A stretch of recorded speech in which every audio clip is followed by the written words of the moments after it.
আমিও কিন্তু এখনো খাই নাই। আমার গলার আওয়াজ কত দূর যায়? আপনি বলবেন যে হুজুর আপনি মাইকে বলেন তাই যায়, তাই নাকি?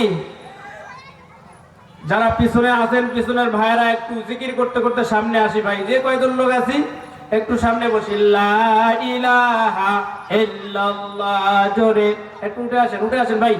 লা ইলাহা ইল্লাল্লাহ, লা ইলাহা ইল্লাল্লাহ, সুবহানাল্লাহ ওয়ালহামদুলিল্লাহ, লা ইলাহা ইল্লাল্লাহ, লা ইলাহা ইল্লাল্লাহু মুহাম্মাদুর রাসূলুল্লাহ।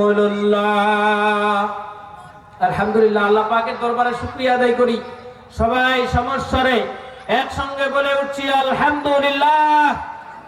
দরুদের সালাম বর্ষিত হোক বিশ্ব মানবতার একমাত্র মুক্তির দিশারি, যার আনিত আদর্শের মধ্যেই রয়েছে সফলতা, মুক্তি, কামিয়াবি। চিল্লায় এখন ঠিক কিনা?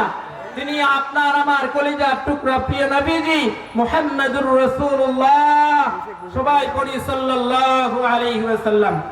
সম্মানিত মুসলমান ভাই ও বন্ধুরা, আজকে আমি আপনাদের সামনে মহাবিশ্বের মহাবিশ্বয় মহাগ্রন্থ আল কোরআন আল কারীম থেকে কিছু কথা বলবার চেষ্টা করব ইনশাআল্লাহ।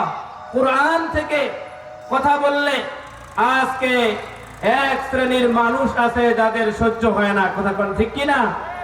কোরআনকে সহ্য করে না, কোরআনের আলোচনা, কোরআনের বিধান পছন্দ হয় না, এমন মানুষের অভাব এই পৃথিবীতে নাই, কথা কোন ঠিক কিনা?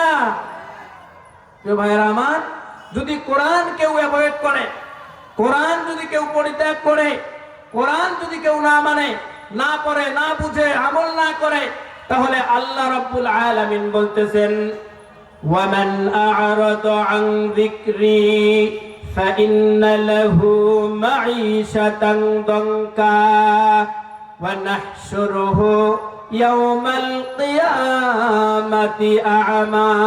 চিল্লাইবেন আল্লাহু আকবার। আল্লাহ বলেন ওয়ামান আ'রাদা আন যিকরি,